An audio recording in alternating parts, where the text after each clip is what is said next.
반갑습니다. 잘 지내셨어요? 네? 아 진짜 저도 한번 해보려고 생각하겠어요. 그래가지고 이왕 오늘 처음 오신 분 반갑습니다. 전에 제가 상담실에서 한번 뵌 것 같은데 그럼 처음 오신 분은 한 분 계시네요. 뭐 부끄러워 손 안 들으신 분 계시겠지만 저는 저 밴드가 아니고 네이버 있잖아요. 네이버 카페 이제 사실은 이제 큰 맘 먹고 부진을 한번 떨어보려고 그래서 네이버 카페에 이거 치면 나와요. 80 오버요 위. 예.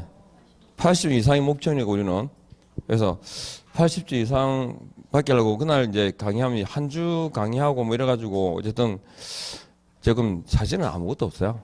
안에 수업 한번 해보고 한번 적어봤는데 제가 뭐 이렇게 막 기능적으로 화려하게 잘하는 사람이 아니라서 하여튼 수업 들으신 한 주간의 내용은 정리를 한번 해보려고 생각 중입니다. 그래서 혹시 그러니까 제가 일단은 저게 질문하는 창구를 생각하시면 돼요. 시스템 소리 하지 말고 그죠?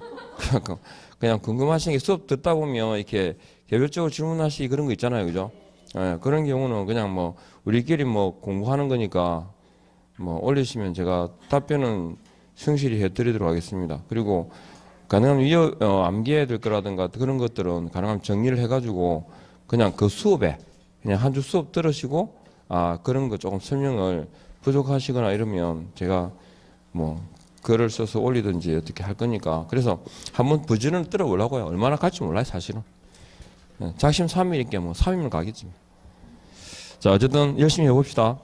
3, 4월 달은 내용을 이제 잘 정리를 하셔야 되고 지난주에 하셨던 것도 이제 처음 오신 분이 계시지만 정리는 한번 해보죠. 다른 건 필요 없고 복습을 하는데 경매하고 영어만 경매하고 매수 신청하고 영어만 좀 정리를 해볼게요.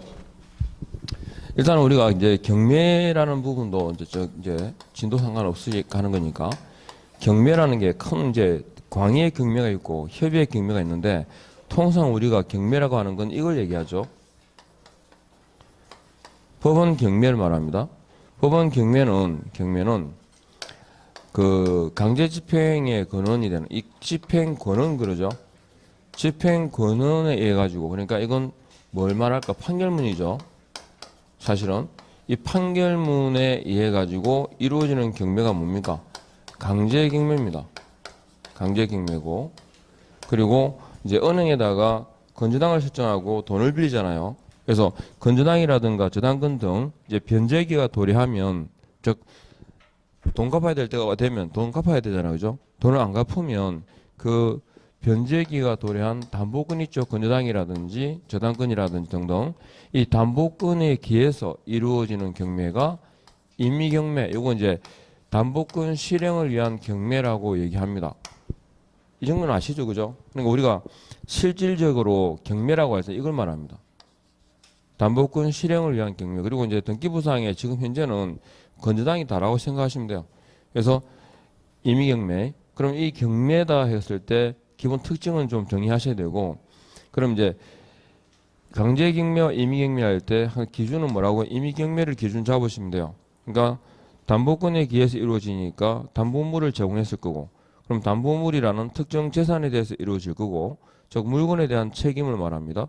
그럼 내가 돈을 갚지 않으면 이건 이 집이 경매 처분될 거다라는 걸 예상할 수 있죠. 그래서 예견된 경매다. 그러면 강제경매는 반대 개념으로 이해하시면 돼요.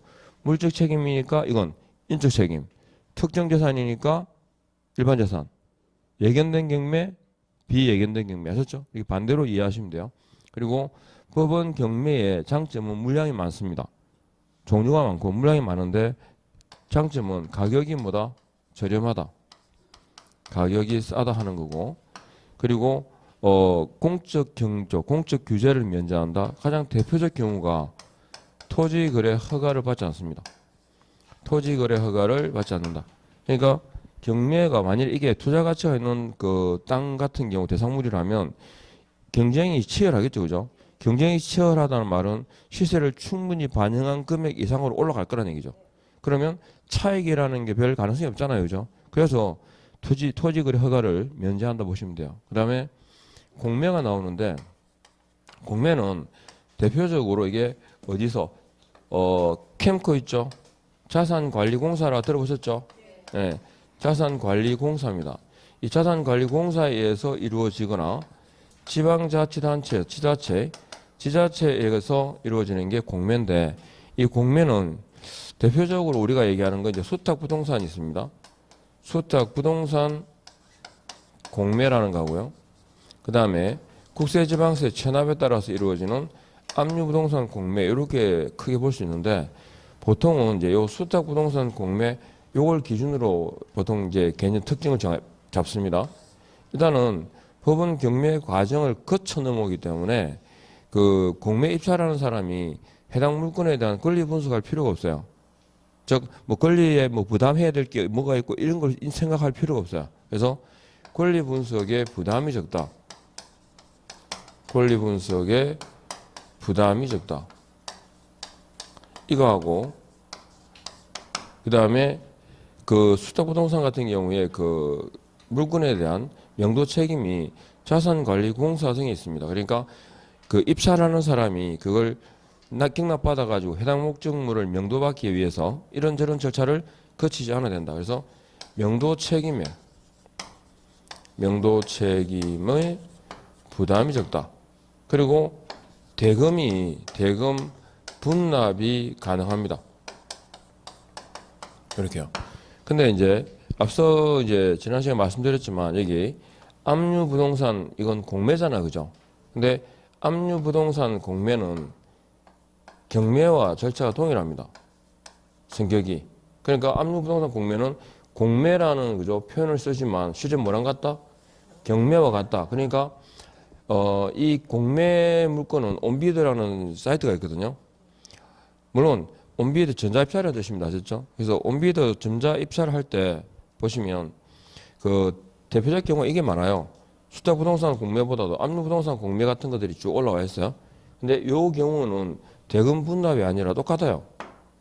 분납이 아니고 일시납입니다. 그죠? 경매 절차하고 똑같아요. 그러니까 압류부동산 공매는 경매와 동일하기 때문에 이 공매의 장점이라는 특징을 적용한다 안 한다? 안 한다는 걸 기억하셔야 됩니다. 이렇게요. 그러면 이제 요 두 거, 집행권원이나 즉 판결문이나 변제기가 도래한 이 근원에 가지고 경매를 신청합니다. 그죠?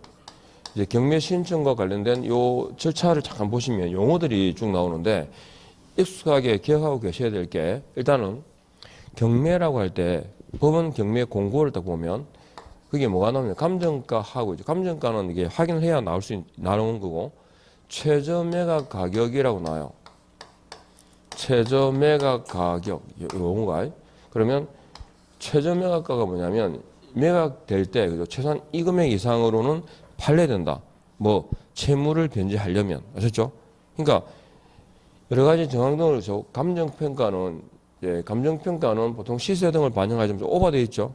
이 감정가하고 그다음에 현황 답사를 통해 가지고 어느 정도 금액에 최소한 그죠 팔려야 될 건지 생각을 해요. 고려해 가지고 나온 금액이 요 최저 매각가고 우리가 이해할 때는 최저 매각가는 금전적으로 부담을 줄일 때 얘기했죠. 그리고 매각 대금이다 뭐 매각 가격은 두 개밖에 안 나오니까요. 이렇게 될 때는 이건 최저가 없죠.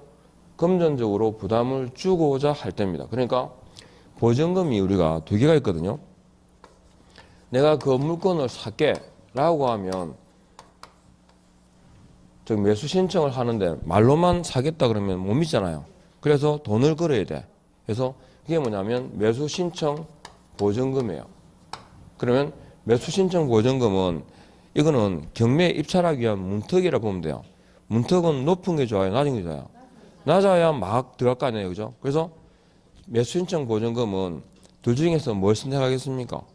10%를 그죠? 제출하는데 뭐의 10%? 최저 매각가의 10%를 매수 신청 보증금으로 제출합니다.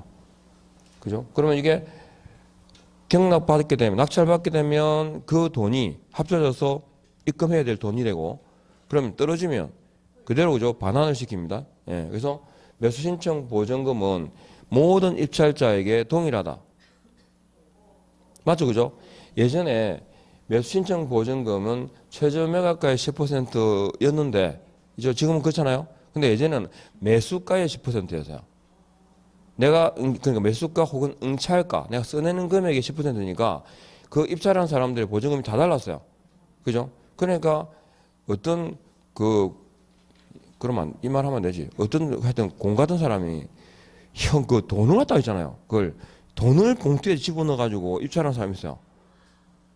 그 물 먹이는 것도 아니고 지금 다 수표 끊습니다. 똑같이 그죠? 금액이 똑같으니까 그 금액에 수표로 딱 끊어서 주니까 이건 봉투가 뭐 바뀔 도 없지만 바뀌었다 하더라도 돌려받는 돈은 똑같아요. 그래서 매수 신청 보증금은 뭐의 10%라고요? 이거. 그러니까 예전에 틀린 질문으로 잘 나온 게 뭐냐면 매수 가격의 10% 이렇게 나와요. 내가 사는 금액이 아니고 아셨죠? 그 다음에 또 하나가 뭐냐면 우리가 재판 가서 1심에 불복하게 되면 뭐가 되죠? 이걸 항고 그러죠. 근데 결정이나 명령에 대한 불복을 뭐라 그래요? 뒤집어졌어. 1심에 불복하는 걸 항소라고 하고 아셨죠? 형이 명령이나 결정에 대한 불복을 항고 그래요. 그러니까 지금 경매처잘 쭉 보시면 항상 매각하고 매각 결정 기일이 나오거든요. 그 결정에 불복하는 게 뭐냐면 항고랍니다. 항고 보증금을 이제 공탁해야 되는데 이 항고라고 하는 것은 현재 진행되는 경매 절차에 대해서 난 인정 못하겠다는 거죠. 그러니까 항고를 하게 되면 경매 절차가 어떻게 된다고? 지연됩니다. 그죠? 지연되면 진짜 필요한 사람만 뭐해라? 항고하라는 얘기죠. 그래서 금전적인 부담을 주는 게 목적이거든요. 그래서 뭐의 10%? 예. 매각 가격 혹은 매각 대금의 10%입니다. 근데 아까 매수 신청 보증금은 경락이죠. 낙찰받지 못하면 다 돌려주잖아요. 그죠? 근데 항고 보증금은 사실은 절차에 딴지를 건 거죠. 그러니까 이유 없이 항고를 하게 되면 이건 일종의 괘씸한 거예요. 그죠? 그러니까 채무자 소유자는 채무를 변제해야 될 사람인데 경매 절차를 지연시키기 때문에 항고 보증금을 돌려받을 수 없습니다. 그러니까 이 항고 보증금은 어디로? 배당 재단에 포함돼요. 그러니까 입찰한 금액 있죠? 그 경락가에다가 포함시켜 가지고 배당 절차를 밟게 됩니다. 이거는.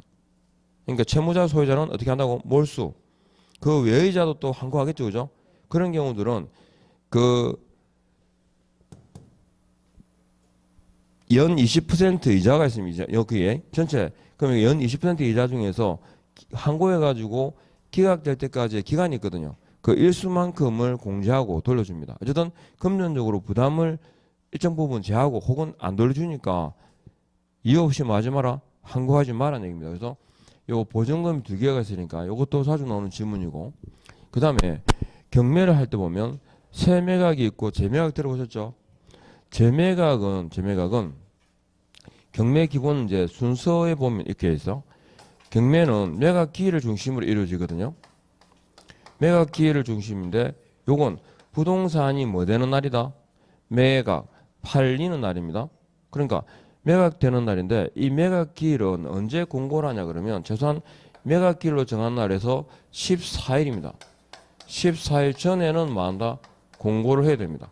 그러니까 매각 기일과 공고와 사이에는 얼마? 최소한 14일 이상의 기간적 여유를 둬야 돼요. 이해하겠죠? 이상. 그리고 매각기일 7일 전입니다. 7일 전. 매각 7일 전에 그 해당 부동산에 대한 정보 등을 담고 있는 매각 물건 명세서가 있거든요. 매각 물건 명세서에 대한 일반인에 대한 열람이 허용됩니다. 언제부터? 7일 전부터요. 그러면 요 기간이 기본적으로 보니까 7일 주기라는 거 이해하겠죠? 이게. 그죠? 7 단위잖아요. 그러면 매각기일이 뭘 하는 거냐를 정확하게 알아야 되는데 매각기일은 일단은 딱 세 가지를 제가 항상 말씀드렸어요. 매각기일 딱 그러면 첫 번째가 매각 방식이 뭐가 있냐? 매각 방식이 몇 개 있어요? 3개 있습니다. 기일, 기간, 호가. 보통 일반적으로는 기일이죠. 그날 입찰해서 그날 낙찰받는 거예요. 그 다음에 매수 신청 보증금이 뭔지 딱 세 가지 기억하셔야 되고, 매수 신청 보증금은 뭐의 10%다? 매각 대금의 그죠? 최저 매각가의 10%라고요. 그 다음에 매각 기일에 그러면 뭘 하는 날이냐 그러면 최저 매각가 있죠. 최저 매각가 이상으로 입찰한 사람들 중에서 제일 높은 금액 최고가 매수 신고인, 최고가 매수 신고인을 마다 결정하는 날입니다. 최고가 매수 신고인을 결정한다. 그러면 최저 매각가 이상으로 입찰한 사람이 한 명이라도 있어야겠죠. 한 명 있으면 뭐요? 단독 입찰이고요. 그죠? 두 명 이상이 되면 그 중에 높은 사람 똑같은 금액이면 추첨, 뽑기 하셨죠? 그러니까 지금 최고가 매수 신고인을 결정해야 되는데 근데 최저 매각가 이상으로 입찰한 사람이 아무도 없어요. 저 결정 못한 거죠. 이걸 뭐라고 한다? 유찰되었다 그럽니다. 유찰. 경매의 기본적인 용어들이니까 이건 그냥 공부도 공부지만 그러면 유찰되었어요. 그러면 다시 또 날을 매각기를 정해서 또 해야 될 거 아닙니까? 또 팔아야 될 거니까. 그래서 새로 그죠? 이게 새로 한다고 해서 새 매각이에요. 그러면 새 매각을 할 때 유찰된 이유가 뭐겠어요? 경매에 입찰할 때 가장 첫 번째 고려할 사항이 뭐냐면 그 대상 그 지역의 물건 금매입니다. 금매와 같은 금액이면 경매할 필요가 없죠. 그보다는 이상 싸야 그죠? 뭐 경매하는 이득이지. 그래서 유찰되었으니까 비싸서 유찰된 것이 실제로. 그러니까 새 매각 경우에는 최소한 20에서 있잖아요. 30%의 저감이 금액을 다운시킵니다. 그래야 팔릴 거 아닙니까? 똑같이죠. 그러니까 똑같은 시도에 똑같은 다른 결과를 기대하는 누가 그랬죠 그 이야기를? 같은 행동을 하고 다른 결과를 바란다는 건 결과 무슨 표현이 모르겠는데 하여튼 대단 무식한 표현이라고 얘기했는데 무식한 짓이라고 그 누가 얘기했죠? 되게 유명한 사람인데요. 아인슈타인인가? 하여튼 그런 말 있었어요. 그러니까 똑같은 조건으로 또 팔릴 리가 없잖아요. 유찰됐는데. 그래서 금액을 다운을 시킵니다. 근데 새매각이라는 용어가 나오면 그죠? 고려할 게 뭐죠? 재매각입니다. 새매각과 재매각의 비교인데 재매각은 뭐냐면 경매를 진행하잖아. 그죠? 이 매각기일로부터 며칠이냐 하면 7일입니다. 7일 이내에 최고가 매수 신고자 정해졌죠?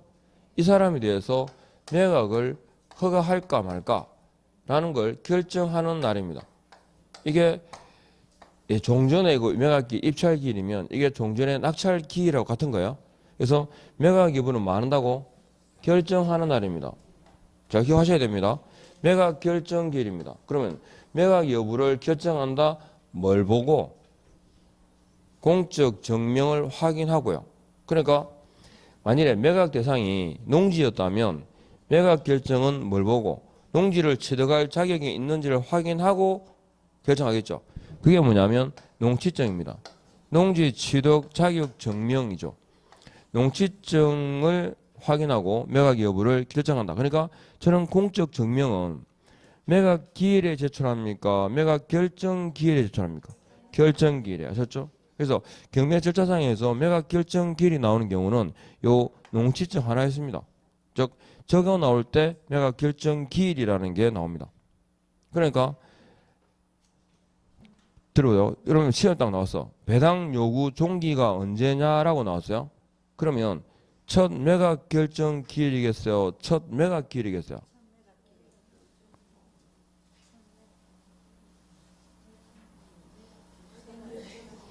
그러니까 듣는 척하고 있지만 안 듣는 기야.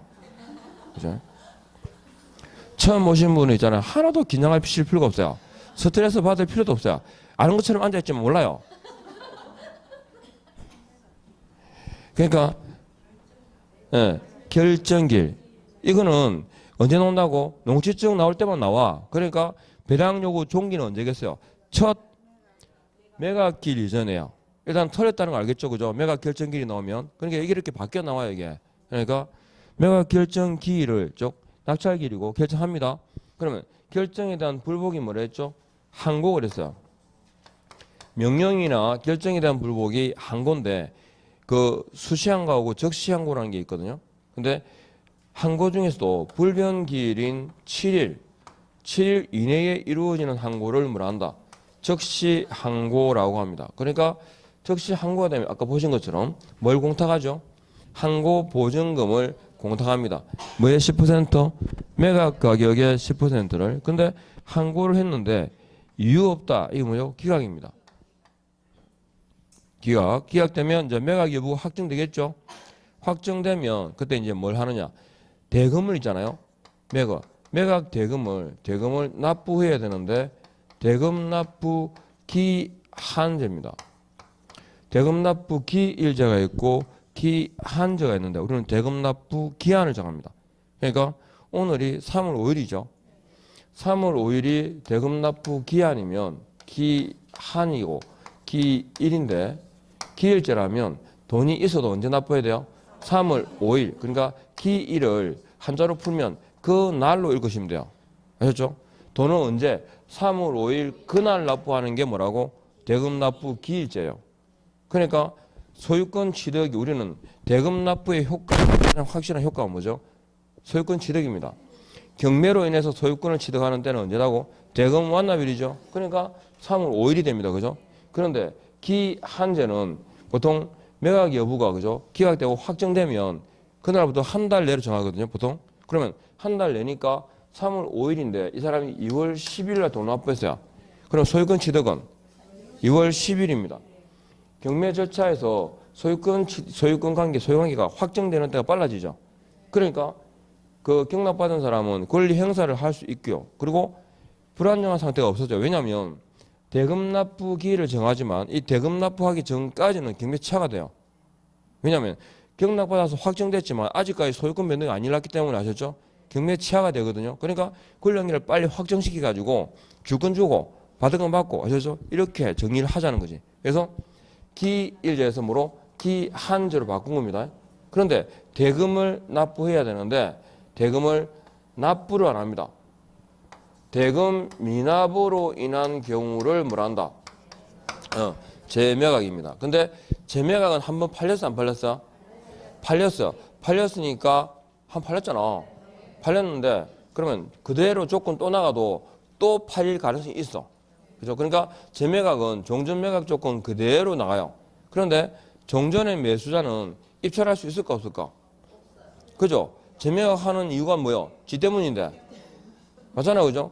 그러니까 종전 매수인은 입찰할 수 있다 없다? 재매각에서 없다. 그래서 재매각 하는데 이때도 살 의사가 있는 사람만 하더라. 이렇게 해가지고 최저 매각가 10%였죠. 이건 최저 매각가 20% 됩니다. 이제 매수 신청 보증금 올리죠. 예. 그래야 진짜 사고 싶은 사람이 살 거니까. 이해하겠죠? 그래서 근데 재매각을 하기 전 재매각길 3일 전까지만 대금하고 지연이자 비용 등을 납부하면 재매각 절차는 취소됩니다. 일반적인 내용 아시겠죠? 예, 이렇게 경매의 의무가 최저 매각가, 매각길, 매각 결정길, 대그죠? 재매각, 세매각 용어들 아시겠죠? 이렇게 해가지고 이해를 하시면 돼요. 그리고 경매에 딱 나오면 기억할 수 있게 요 경매에 관련된 일반 용어하고 딱 짚을게. 권리 분석하고 배당 순위예요. 권리 분석은 말소 기준 등기 있었죠? 자, 저당권이 있어요. 등기부를 딱 이 경매 입찰할 때 우리가 권리 분석하는 이유가 뭡니까? 부담해야 될 게 그죠? 그러니까 내가 지금 저걸 받았을 때 플러스 알파가 있느냐? 그리고 권리를 취득해도 권리 행사를 제한받는 게 있지 않을까? 이걸 확인하는 거죠. 그래서 등기부를 딱 떼보니까 1번 전세권이 있어요. 그죠? 그리고 2번이 저당권이 있고 3번이 건저당이고 4번이 압류예요. 순서가 쭉 있어요. 그리고 이게 그죠? 3월 20일인데 3월 19일 날 임차인이 전입 신고를 한 것으로 되어 있습니다. 주민등록 동사무소 있죠? 동사무소에 경매 공고 있잖아요. 이거 인쇄 아니요 스크린 딱 받아 가져가면 그 주민등록등본 열람이 가능합니다. 원래 주민등록등본은 개인 신상의 문제잖아요. 그래서 열람 못하게 돼 있죠, 그죠? 그러나 경매 물건으로 나온 이 경우들은 그 경매 공고라든지 법원 경매 공고 있죠? 그걸 프린트해서 가져가면 이건 주민등록 등본 열람이 돼요. 열람을 해보니까 3월 19일 날 전입 신고가 되어 있습니다. 그러면 이 경우에 다른 건 그죠? 뭐 잘 모르잖아요. 그래서 일단은 전입 신고되어 있고 그 다음에 그러면 이제 임차인이 살고 있다는 거죠. 그러니까 뭐 전무불명사고 이렇게 나와요. 그래가지고 이 경우에 이제 권리분석합니다. 이 물건은 배당 이거 입찰하면 될까 안 될까요? 이 물건은 일단은 그죠? 말소 기준 등기가 뭡니까 여기서? 저담압 전경이라고 하시죠? 저담압 전경입니다. 그러니까 저당권 나오고 그 다음에 건저당 나오고 그 다음에 담보가등기 그 다음에 가압류 압류 그리고 전세권 그리고 경매 개시 결정 등기 이렇게. 그러면 원칙은 요게 말소 기준 등기고요. 없을 때 그 같은 기능하는 게 요거거든요. 전세권하고 경매 개시 결정 등기인데 자 일단은 요 경우에서 말소 기준 등기는 지금 뭡니까? 저당권이죠. 그래서 저당권보다 앞에 있으니까 이건 뭐라죠? 선순위 그럽니다. 그러면 뒤에는요 후순위죠. 후순위는 사실은 상관이 없잖아요, 그죠? 사라지 소멸될 거니까. 근데 앞에 있는 이 전세권이 채권 신고하고 보니까 배당을 요구했어요. 배당을 요구한 선순위 전세권자는 리스크가 높아요, 낮아요? 낮죠. 지금 용의권을 포기하고 담보권을 행사하겠다는 거니까. 그래서 요건 인수 소멸입니다. 그죠? 입찰해도 됩니다. 그죠? 그런데 문제는 3월 19일 날 대항 요건, 전입 신고했으니까 전입 신고했다라는 말은 대항 요건을 갖추고 있단 말이죠. 그리고 이거 대항 요건을 갖추고 있고 대항력 있는 임차인입니까? 아닙니까? 대항력 있죠? 그럼 일단 리스크가 있어 없어요? 있어요. 근데 이 대항력을 갖춘 임차인이 배당을 요구했어요. 그러면 리스크가 있어요? 높아요? 낮아요? 낮아요. 일단은. 물론 전액 배당받지 못할 수도 있기 때문에 그죠? 알 수는 없는 거지. 그러니까 뭐냐? 배당표를 작성할 수 있습니다. 그 매각 대금이 얼마에서 배당을 얼마 하다 보니까 대충 대항력 있는 임차인이 얼마한테 배당이 될 거고 왜 지금 이게 문제되냐면 배당 순위를 봐야 되거든요. 배당 순위에서 0순위가 뭡니까? 비용입니다. 1순위는요. 최로 시작되는 거 있죠. 최우선 변제권, 최종 3일간의 임금, 최종 3년간의 퇴직금, 그리고 산재, 재보상금 이렇게요. 그리고 2순위는 채무자에게 부과된 게 아니죠. 해당 부동산에 부과된 겁니다. 부동산에 부과된 국세, 지방세 이걸 당해세 그럽니다. 그리고 맨 밑에 8순위가 뭐냐면 이게 일반 채권입니다. 그리고 바로 위에가 뭐다? 연금이나 연금 의보입니다. 이렇게요. 자, 이렇게. 그러면 저 대항 요건을 갖춘 임차인이 배당을 요구하게 되면 배당 순위가 어디로 간다 그랬죠? 예, 일반 채권입니다. 여기다 만약에 확정일자까지 받으면 여기에 들어가겠죠. 우선권이 있겠죠. 물론 금액이 소액이면 최우선 변제권이 있겠죠. 그죠? 근데 이건 금액은 모르겠고 일단 대항 요건을 갖추고 있으니까 대항력 있는 임차인이죠. 그래서 여기입니다. 근데 순서상으로 보시는 것처럼 전액 배당 받을 수 있을 것 같지는 않아요. 그래서 잔존 금액이 있으면 그 잔존 금액에 대해서도 대항력을 행사할 수 있다 없다? 있습니다. 이해하겠죠? 그러니까 일단은 무조건 일단 경매 입찰하는 사람, 경업하는 사람은 이 배당을 요구하라고 찔러야죠. 어쨌든 이렇게 배당 순서가 위에 3개, 밑에 2개는 기억해야 됩니다. 그러니까 요걸 고려해야 되죠. 근데 이 사람이 배당을 요구했다 그러면 일단은 리스크는 뭐다? 낮은 거고. 근데 보니까 이렇게 되어 있는데 그죠? 유치권 설정이 되어 있습니다. 그러면 입찰하면 될까 안 될까요? 항상 인수입니다. 또 토지가 경매로 나와가지고 입찰하려고 하니까 그게 뭐라고 되어 있냐면 제시의 물건 있음, 법정 지상권 성립 가능성, 성립 여지 있음 이렇게 되어 있는 거야. 그럼 해야 돼? 안 해야 돼? 안 해요. 그죠? 그래서 법정 지상권도 토지 같은 경우에 경락을 받아도 권리행사 제한을 받죠?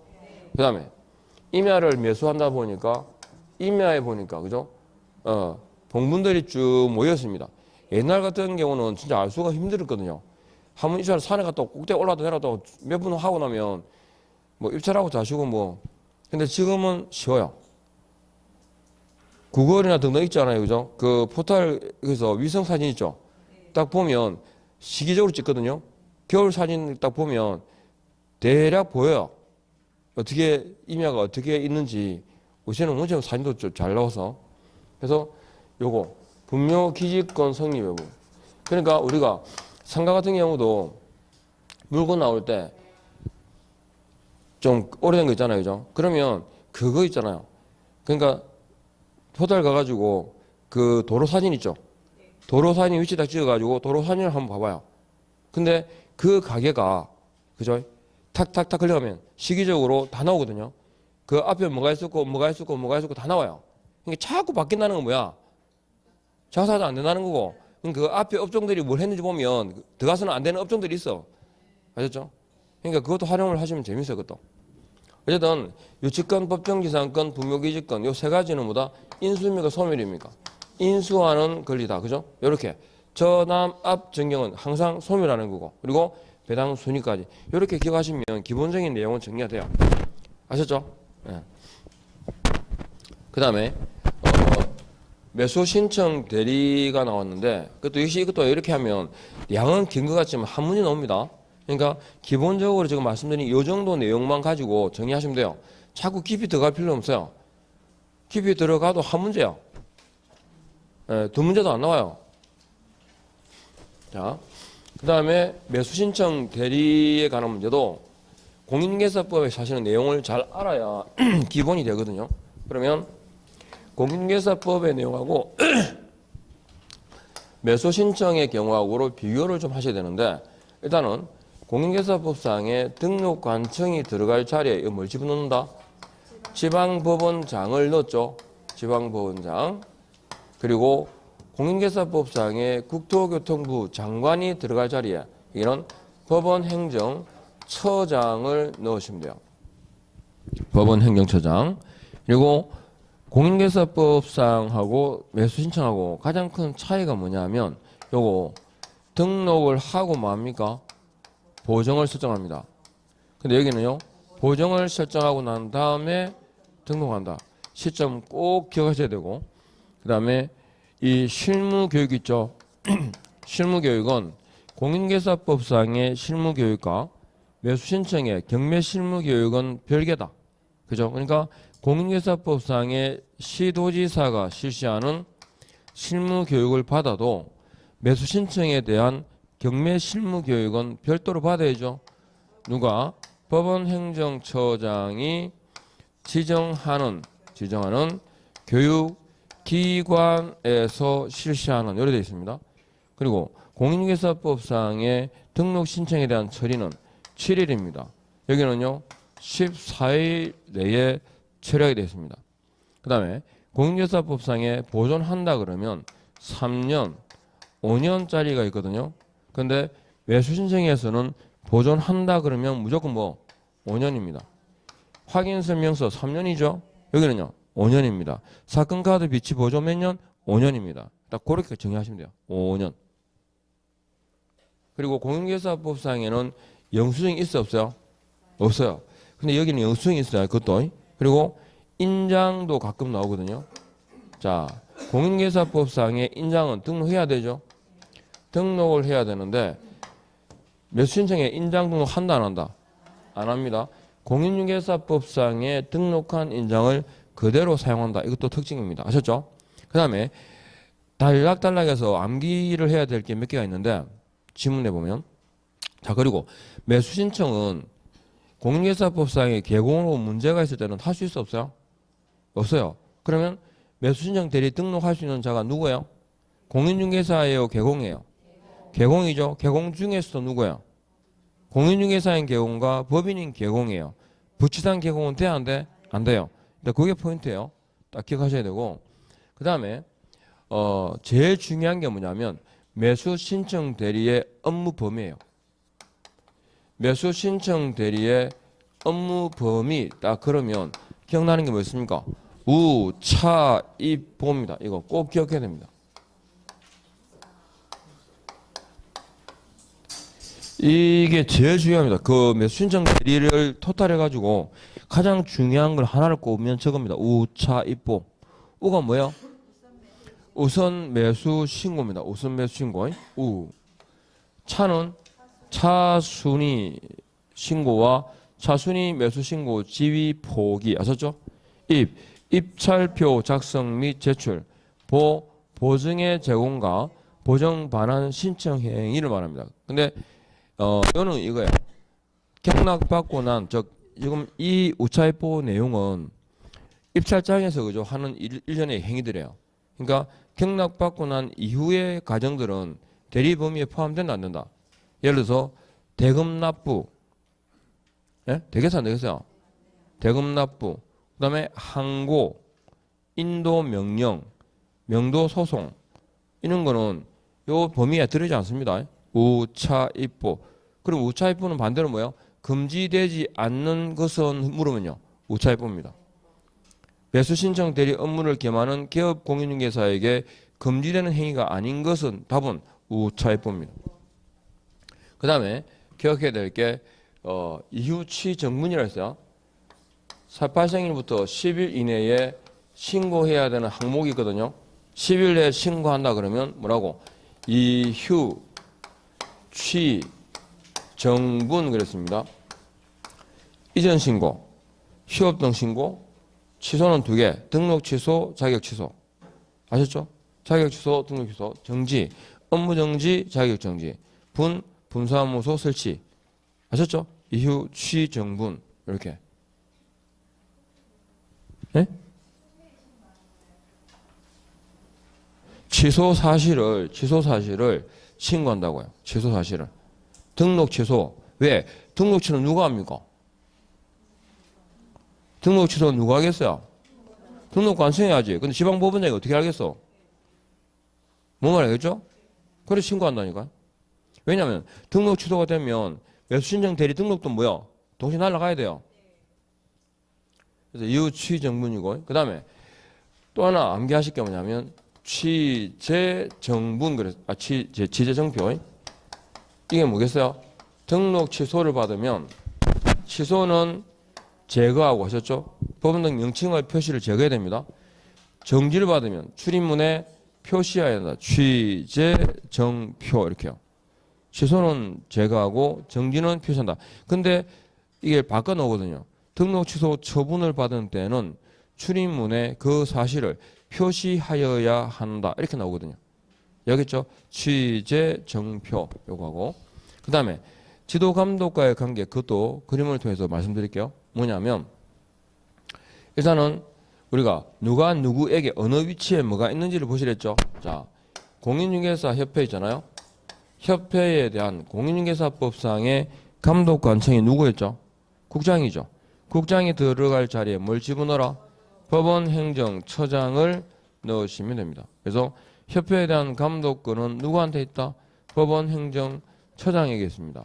그리고 협회 시도지부가 나오는데 협회 시도지부에 대한 감독권은 지방법원장에게 있습니다. 지법원장에게 감독권이 있습니다. 그리고 개업공인중개사가 매수신청 대리 업무를 겸하는 경우에 지방법원장이 개업공인중개사에게 뭐한다? 감독권을 행사합니다. 그리고 지방법원장은 개공에 대한 감독 업무를 협회 시도지부 그리고 지방법원 지원장에게 그죠 위탁을 합니다. 지원장. 부산은 고법이죠. 고등법원이죠. 근데 동부지원 있죠. 예, 그러니까 지방법원 지원장에게 위탁하고 지원장이 개공에 대해서 뭐한다? 역시 감독 업무를 행사할 수 있고요. 협회 시도지부도 개공에 대한 감독 업무를 행사할 수 있습니다. 그러니까 개공에 대한 감독권은 지방법원장, 지원장, 협회 시도지부에게 있습니다. 그리고 이렇게 감독 업무를 위탁받은 지원장과 시도지부는요. 그 그 결과를 지체 없이 누구한테? 지방법원장에게 보고를 해야 되고요. 보고받은 지방법원장은 개업공인중개사에 대해서 만다. 상당 처분을 할 수 있습니다. 즉 행정처분이 가능하다. 그러니까 개공에 대한 행정처분권은 누구한테 있어요? 지방법원장에게. 그리고 개공에 대한 감독권은 지방법원장, 지원장, 협회 시도지부. 아셨죠? 이렇게 감독권이 있습니다. 그리고 개공에 대한 그러면 그 지방법원장의 행정처분이 뭐겠어요? 등록 취소하고 업무 정지입니다. 근데 구분할게. 등록 취소는 절대적 등록 취소와 상대적 등록 취소 있죠.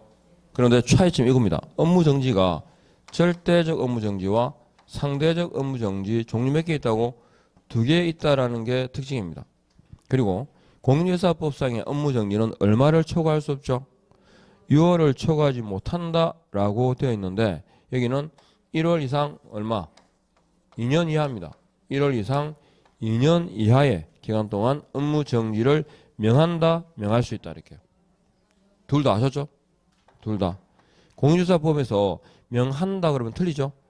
명한다, 명할 수 있다 두 종류가 있다는 거. 그래서 1월에서 2년까지 이렇게 됐죠? 일단 최소한 이 정도 내용은 미스 안 하시면 돼요. 그죠? 그리고 집행법원에 이 매수 신청 대리 업무를 할 때 내가 대리인이라는 걸 증명해야 되겠죠. 그죠? 그게 대리권 증명문서입니다. 대리권 증명문서를 어떻게 제출할까요? 각 대리행위마다 제출해야 됩니다. 각 대리행위마다. 그리고 집행법원에 대리 출석하는 경우 있어 없어요? 절대로 없어요. 개업공인중개사는 집행법원 등에 아셨죠? 직접 출석해야 된다. 이것도. 그죠? 그리고 이렇게 매수신청 대리 업무를 개임할 때 위임하죠? 매수신청 대리 업무를 할 때 보수를 받겠죠? 매수신청 대리 보수 실비를 받습니다. 그러면 그 보수에 관한 내용을 언제 설명할까요? 위임계약 시, 위임계약 전에 설명해야 돼요. 아셨죠? 위임계약 전에. 아셨죠? 그리고 보수는 매각대금 지급 기한일에 받습니다. 매각대금 지급 기한일에 약정이 없을 때. 이렇게 해가지고 매수신청 대리까지 해가지고 일반적인 내용을 쭉 말씀을 드렸습니다. 자, 그 다음에 공인중개사법의 그 이제 시험에 나올 파트로 갈 거거든요. 그러니까 지금 공인중개사법은 잠깐 이제 남은 시간 동안에 공인중개사법이라는 과목은 공인중개사 자격 시험에서는 굉장히 중요합니다. 사실은 시험이 다른 여타 과목보다는 좀 쉽죠, 그죠? 솔직히 쉽잖아요. 그러니까 이 공인중개사법은 법령하고 실무로 이루어집니다. 법령 부분이 70%, 실무가 30%. 이 정도면 사실은 제가 가장 보편적으로 나왔습니다 생각할 때가 언제냐면 11회 때, 12회 때 그 정도 시험이 딱 저는 균형이라고 생각해요. 근데 지금 현재 나오는 공인중개사법의 그 시험은 쉬워요. 왜냐면 이게 지금 문항수는 28대 12잖아요. 그죠? 그런데 지금 대부분 보면 28개에서 많게는 32, 33개 정도까지 놉니다. 그게 법령 부분의 출제 비중이 높아질수록 뭐다? 시험은 쉽다. 그러니까 작년도 시험은 쉬웠어요. 법령 부분이. 이제 뭐 공법이라든가 세법 그다음에 뭐 1차에서 막 실수하고 이래서 떨어지는 경우가 있었지만 어쨌든 전체적인 난이도를 보면 쉬웠다 볼 수 있어요. 그러면 기본적으로 한 32개 정도 나오거든요. 그러면 실무라고 하는 것도 자꾸 이제 이걸 처음 공부를 하시게 되면 실무가 민법상의 내용이 들어있고 막 이러니까 굉장히 뭐 민법적인 이런 식으로 오해하는데 그렇지 않습니다. 계약서 작성과 관련된 내용 있잖아요. 실무적으로. 대상물에 대한 조사 확인 같은 경우는 별개지만 계약서 작성과 관련된 실무적인 내용을 묻고 민법상의 내용을 묻는 거 있잖아요. 계약을 할 때 계약금의 성격이라는 이런 거 있잖아요. 이런 지문들이 나오는 건 하나야 하나. 그러니까 민법이 약간 부담스러우니까 이것도 뭔가 부담스럽게 느끼는데 아니에요. 그 부분은 하나밖에 안 나와요. 한 문제. 그러니까 실무라고 하는 게 뭐냐면 공인중개사법이 아닌 다른 법률상에서의 문제를 실무라 그래요. 그게 뭐냐면 민사특별법에 나오는 주임법 있죠? 예, 주임법. 그리고 상가건물임대차보호법 상임법. 그 다음에 경매. 그 다음에 매수신청 대리. 예, 그리고 장사법. 이건 이제 올해는 꼭 나올 거니까 장사법이라든가 법무기지권하는 요거. 이것만 해도 몇 개? 5개잖아요. 정해져 있습니다. 막이라는 게 그냥 실무니까 어디서 나오겠다 이게 아니고 딱 정해져 있습니다. 그럼 5문제. 그러면 22개에서 5개 하면 그다음 여지 2개 정도도 마찬가지예요. 이 2개도 안 보던 게 나온다는 뜻이 아니에요. 3번 나오다가 1번 이러잖아요. 그러니까 농지법 같은 경우는 3회 정도에 걸쳐 1번 나오거든요. 또 국토법까지 지금은 이제 예전 국토법에다가 지금 토지거래 허가를 돌았지만 이것도 사실은 5번 치면 우리 시험에서 1번 나왔어요. 근데 이제 어디서 공급에서 매 나오는 문제였거든. 2문제 정도가. 그래서 이제 옮겨오면서 뭐라고? 출제 빈도가 이제 2문제씩 나오는 걸로 이제 바뀐 거예요. 그러니까 문제가 2문제도 변수가 세상 처음 보는 게 아니라 아셨죠? 하늘에 세운 것 없어요. 맞죠? 그죠? 하늘에 새로운 건 4밖에 없어요. 그러니까 다 어딘가에서 보던 건데 그래서 제가 늘 강조하는 게 뭐냐면 기출문 최소한 기출문제를 보고 이거 어디서 봤는데 이건 공부 안 한 거예요. 기출문제를 딱 보면 X가 바로 나와야 되고 여기서 이 문제 답이 요거 이렇게 돼야 돼. 그죠? 민법 그죠? 민법이 안 되고 개론이 안 되고 해볼까요? 다다다 한번 해볼까요? 그럼 기출문제를 진짜 주목되는 게 몇 개나 있는지 그러면 해보세요. 30회니까 29회 문제하고 28회, 27회, 26회 있죠? 최근 5년간의 문제 딱 비교 한번 해봐. 지문이 도대체 몇 개가 주목되는지. 크게 보면 안 벗어납니다. 기출문제를 자꾸 보면서 어디선가 봤는데 이거 봤는데 답이 뭐더라? 이거는 기본 공부가 안 된다는 거죠 이거. 지금은 괜찮아요. 지금은 뭐 연애 초기라 보고 오빠 저는 아무것도 몰라요 그러면 이뻐요. 그죠? 근데 시험치기 임박해가지고 한 10년 살았는데 오빠 나는 아무것도 몰라요 이러면